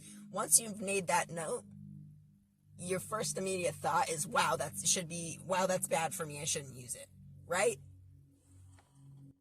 With mental illness, I don't know if we're talking about it in this video if you're new, but those of you who know me, you know that I struggle with mental illness and depression. And motivation is like a huge thing for me. Overall, I don't really want to live. I don't really want to do things. I still have motivation, but the only motivation I had was just to get by. Like, I wouldn't mind if I get the munchies and like I was starving and I didn't eat for 2 days. I was like, I get past that. I just want to sit here on my hammock, which is not my hammock. I want to sit on the hammock in the sun and get more high. But do you see, though, that she's definitely using it as a negative, right? She clearly knew that she had these issues prior, and then she went, let's try cannabis to see if it will help my depression, okay? Now, this is not inherently wrong to try, right? Some people can use cannabis, and it does help with depression, anxiety, and whatnot. Because, again, everything affects everyone differently. Our bodies will react differently to how things work, okay? So, if she has these issues already, she goes, I want to try cannabis to see if it'll help my issues. She tries cannabis. It doesn't really help. She kind of just exacerbates it. Her only motivation is to use the product itself. Clearly negative. Making that note, she clearly made that note. She knows that's her issue. Stop using it. You have to stop using it. You have to force yourself to stop using it, whether it's if you truly find yourself to be addictive, whether that's going to a help group or, you know what I mean? Like, you have to take care of yourself. Hi. I'm not a man of moderation. Only the best stuff I live. I want to experience every moment. I've done drugs, man. I used to sell drugs. I know what it's all about. It's shit. It's fake. It's not real. This shit's fucking real, man. Health is real. It's never enough. It was never, ever enough. Like, I never reached that balance. I was never happy enough with how I felt. I always wanted more. And it just fucking ruined me. And a lot of people say weed is not a gateway drug. And I can't say for everyone how it is. But I know that for me, whenever I feel like it's not enough, I always think about going back to that. The people who have not been following me since, like, Thailand wouldn't necessarily know, but I've had... Okay, whoa. You can't tell me that it's a gateway drug. Oh, wow. Okay, that makes me upset. That makes me really upset right now. You literally just said that you used to take Valium first, and then you go, and then I smoke weed, and then people say that it's not a gateway drug, but it makes me want to take Valium. But you already had that, that addiction was already there. The Valium, like, already being addicted to the Valium, already there. So it's not a gateway drug. You already did that. You didn't smoke weed first and then go, let me try Valium. Like, what? You can't consider it a gateway drug if that's not how you got into drugs in the first place. A gateway drug is a drug you start first that leads you into other drugs, right? And if you're going to say weed is a gateway drug, that means you should have smoked weed first and foremost. That makes me kind of mad that you're going to insinuate that, and then also on top of it, like, you're gonna just keep saying that weed's the problem, making you have more issues when you were the problem in the first place. You tried to use this as a help, and then it didn't, and then refused to stop using it, right? You already have an addictive personality, clearly, considering you used to take Valium. And then instead of, when you really clearly need actual mental health, you decided to try to use weed as another crutch, which sometimes weed can help with depression. Understandable. Sometimes you need to be on meds because you have a weird imbalance in your system. But once you figure it out that it's just like the Valium and it's not helping and it's just a crutch, you need to actually go seek help. Like, really, truly. Like, for realsies help, and, like, to either be put on correct medication or at that point, you know, do some true life seeking with a therapist and, like, psychology, all these things, you know what I mean? Like, I'm not saying it was, like, wrong for her to just try it in the first place to see if it could help, right? Instead of having to be on pills and whatnot, or, you know, going to, like, whatever, and waste money on, like, because who knows what money she does and doesn't have to go to a therapist. The problem is, though, is that once you realize that it didn't help still, you then go and try something else. You don't just sit there in a pit of despair smoking your life away if it's not helping you. Quite a serious addiction to Valium. A lot of people go off street drugs and then go to fucking prescription legal drugs. And I don't think it's better, because you're still a fucking drug user. You're still an addict. You're not sober yet. And I'm not gonna lie, I poured pills. This is so selfish. I poured pills, and I have quite a stash of Valium. Being addicted to drugs, I laugh because it's such an easy thing to get out of. Just stop, man. Just stop, because... I don't like this section. You're equating weed as a gateway drug when these people are literally talking about how they started off with other shit. If you start off with other shit, you can't tell me that weed was your gateway to it when you didn't even try that first. The more drugs you do, the more it becomes a habit. And a difference in a habit and addiction, a habit is, you know it's bad for you and you can stop. An addiction is, you know it's bad and you just can't stop. It's like a roller coaster out of control. So how I got off fucking speed, meth, marijuana, LSD, sort of recreational street drugs, even prescription drugs. Yeah, when you start seeing that you're actually having an issue, Especially if other people start seeing it, I definitely think that you need to be put, or like voluntarily sign yourself up for help groups. You know what I mean? Like, I'm not saying you're going to quit cold turkey or whatever, but like, you got to start seeking out real true help. Like, if you truly care about yourself, you seek out help. If you don't care about yourself, I guess that's the way you're going to go. You know what I mean? I'm not, just because other people misuse things and they don't educate themselves, right? Don't make things like inherently the end of the world, like trash, and are the worst things in existence, you know?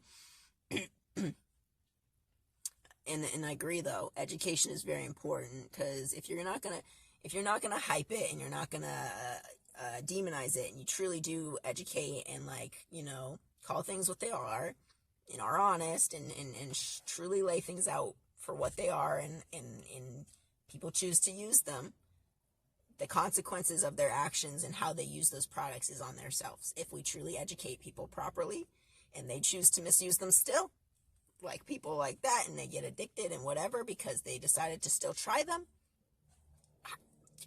you chose to do those things to yourself, okay? It's not the products themselves. You chose to take them, and you chose to take on that battle. If you know that something's like extremely addictive, and you have like addictive personality, and it runs in your family being addicted, and you just don't even want to be addicted to anything, don't do any drugs. Don't do any drugs. Period.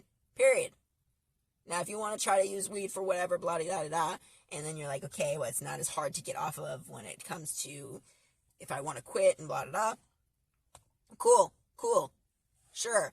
Now, if you ever go, well, weed's not enough for me, you need to stop right then and there. You need to understand that at that point you're having an issue. If it truly is a gateway drug, like, if we're educating people properly, yeah, then they'll know shit like that, and they'll be like, okay, well, I'm having these experiences, I need to get help before it becomes an issue.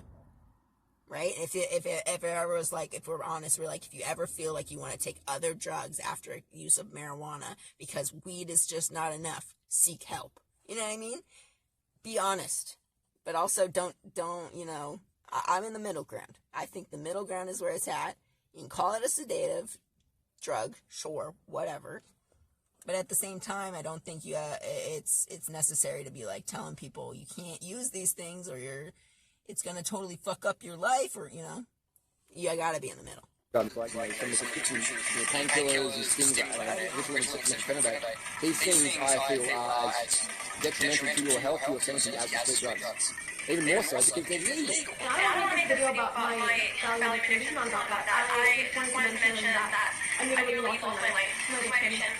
And every time I like weed and I get tolerance, then I think, what else can I do? How can I make this with other things? How can I maximize this feeling? How can I, you know? It's just because you already have issues, though. You already have these issues, yeah, and never got them truly resolved. There's been people that have used marijuana to get over addictions, to help curb those negative side effects, right? People that were like addicted to like opioids, right? Then using cannabis as a small crutch to kind of get over that withdrawal, and then finally go into remission and actually not have issues. So there's a lot of like back and forth, negative and positives. It's just all how you choose to use it, correct? Like, clearly it's not helping her, so she needs to stop using it. She should just never use it, period, and she needs to just go seek help, because clearly she's got an addiction issue, and it's not just, oh, I'm depressed, you know what I mean? Clearly there's more going on there mentally that needs to be addressed than, oh, I can just smoke a little bit of pot and then I'll feel okay. Or, you know, if you're a little bit stressed, you're a little bit anxious or something like that, that makes sense to kind of smoke weed. Or in my case, sometimes I have social anxiety, and sometimes I have issues where I just can't keep my mind focused to one subject. So cannabis can help calm my mind down. Again, it's, like you said, pretty sedative. Calms me down to the point where I can act normal and not high-strung all the time. So, if it's not beneficial, don't use it. With anything, if it's not beneficial, don't use it. If it's causing more issues than helping, stop using it. And that's what we got to educate. And that's not only with just general, you know, information, but also that too. That's also another important thing. If it's not helping you, it's causing more problems than good, you gotta stop using it. All that information needs to be laid out. The next trip, get the next trip, I don't know. And like, even that's never enough. Fuck drugs, man. Like, I've done them and I can speak from experience, man. Fuck up people's lives, they fuck up people's mood. Coffee's a drug, it's as bad as speed, it's as bad as meth.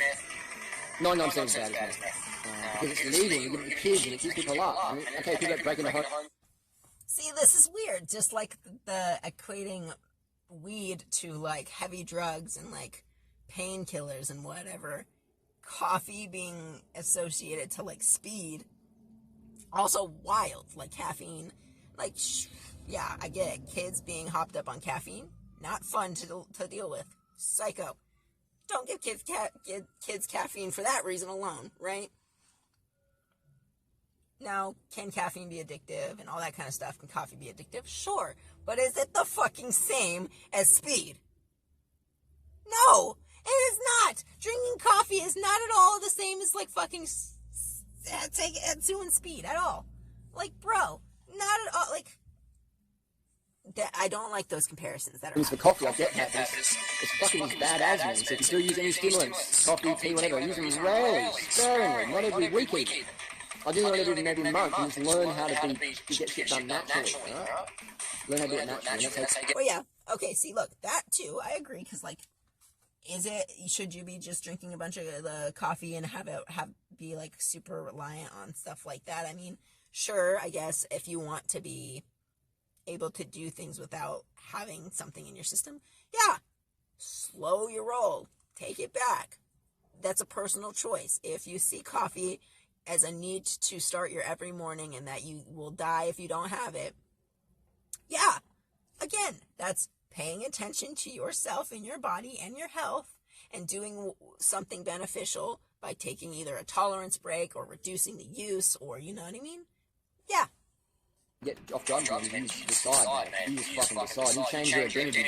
You identify yourself as someone who's clean, lean, with clean blood, sharp minds. Fuck the haters, fuck the dealers, fuck society says have this, have that. It's your call, man. It's your body, one shot.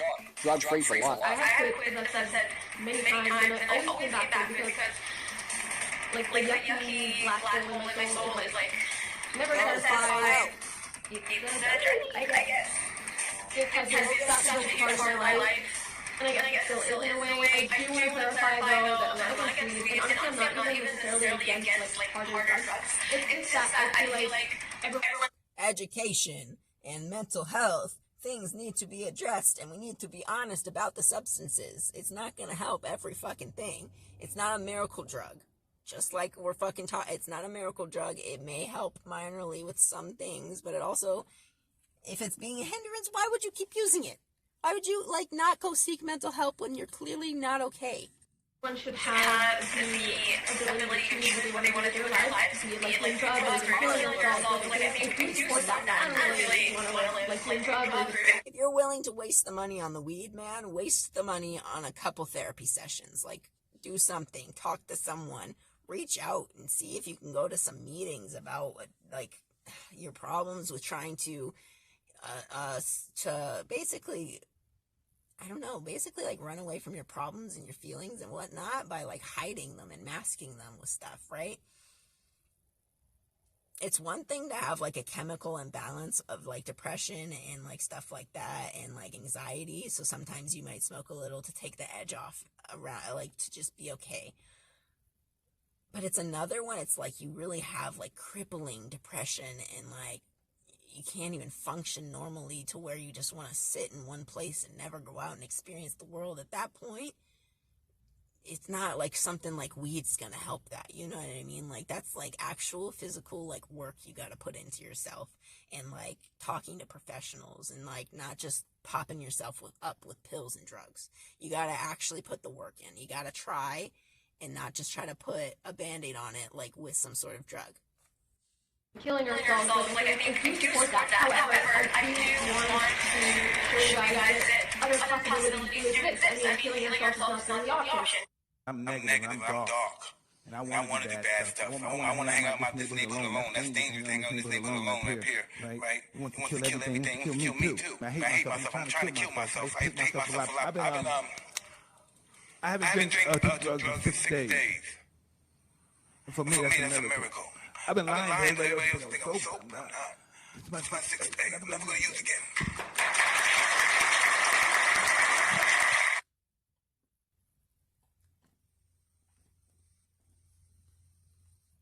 And for some people, that's so necessary. You know, some people, they need to like admit to themselves that they can't use anything, that it's not going to help them, it's going to hinder them. If it's going to hinder you, you need to be honest, and we need to be honest with those people, and we need to be telling them, no, you shouldn't be on it.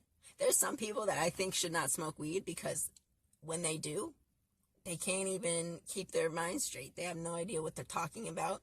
They're having a conversation, and all of a sudden they're like, wait, what? And I'm like, bro, you were just telling me a story about like something crazy too. And I'm like, how did you forget that's what you're telling me a story about? There's some people I think that, yeah, doing some sort of thing like that is more detrimental to you than good. And you need to realize that and be paying attention to that. And if you're one of those people, you should not be using drugs like that. And if it ends up harming you in the long run, you should quit it. Yeah. And you need to be taking tolerance breaks. It just is what it is. And you need to educate yourself on the things you're going to try. And you need to understand that everything has consequences if misused. And also, just in general, everything has consequences, you know?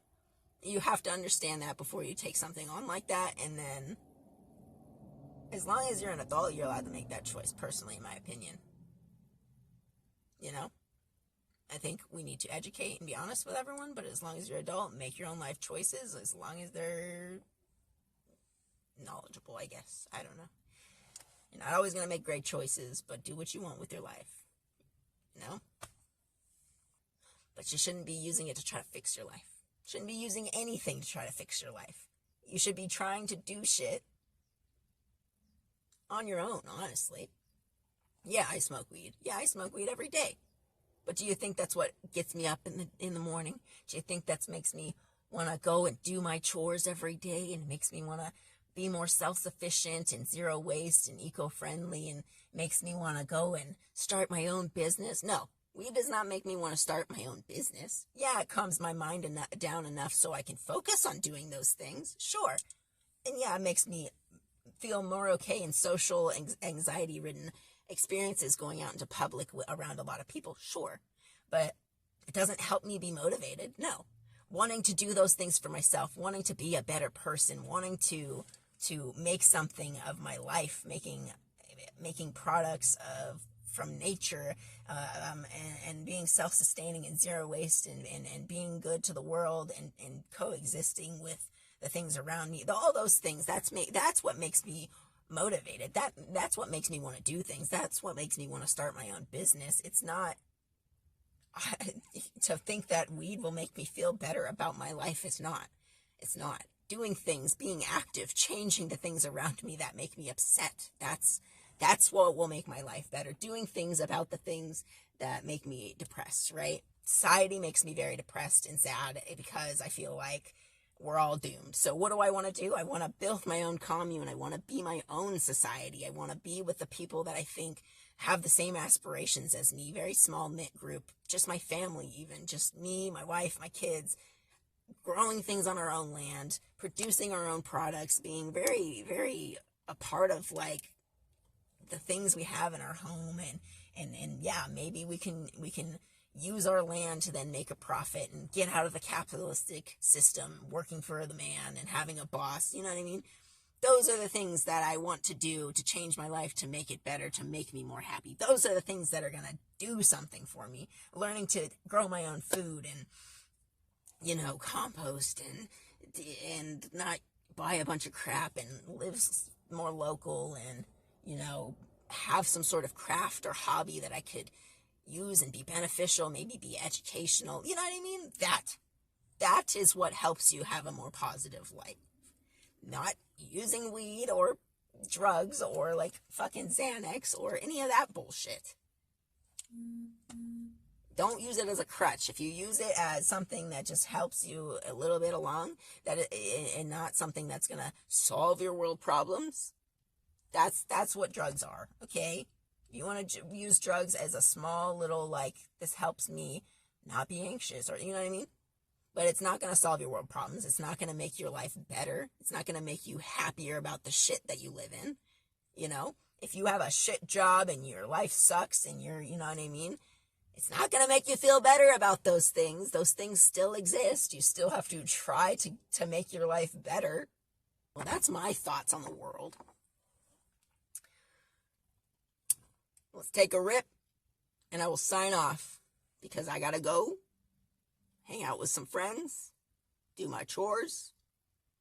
We're going to, oh man, side note, a little bit of the ADHD coming in here. Okay, side note. While we're learning to do a lot of different things, we're learning how to make our own apple cider vinegar from the apple. We started our own rice wine vinegar. We got some cleaners that are being made from some orange and lemon peels. What else? We're going to start fermenting stuff and canning stuff. We're going to learn to can and preserve our own foods. So when we do buy fresh food in bulk, it doesn't just go to waste. We'll be able to can and preserve and put it away. And then whenever needed, we can grab out a can and use it and whatever. We're going to learn how to make our own pickles and a thing called cowboy candy, which is like peppers, like canned pepper type like candy thing. And it can be used within cooking and stuff like that, or like on a sandwich spread or whatever. But I'm going to start making my own bread starter, like a yeast starter, because I've already started learning to make my own bread. Yeah. And then eventually I want to be able to share these products with other people as we get good at this, and as this becomes our like full-time thing. I want to be able to provide for the community. That would be an awesome thing to be able to do, right? More healthy plant-based foods for the community at a cheaper price, hopefully, you know, whatever happens. That's my side thought. Let's take a rip. Let's get the day started. And then, yeah, if you enjoyed this video, I don't know how it turned out, by the way. Definitely give me a follow so we can hang out some other time. I love when people come and talk to me and hang out. They provide some content to my live streams. Makes me think when people talk to me and ask questions and whatnot, and provides their own input and anecdotes. Check out any of my other platforms. Got other shit on there too. Similar and different and all of that.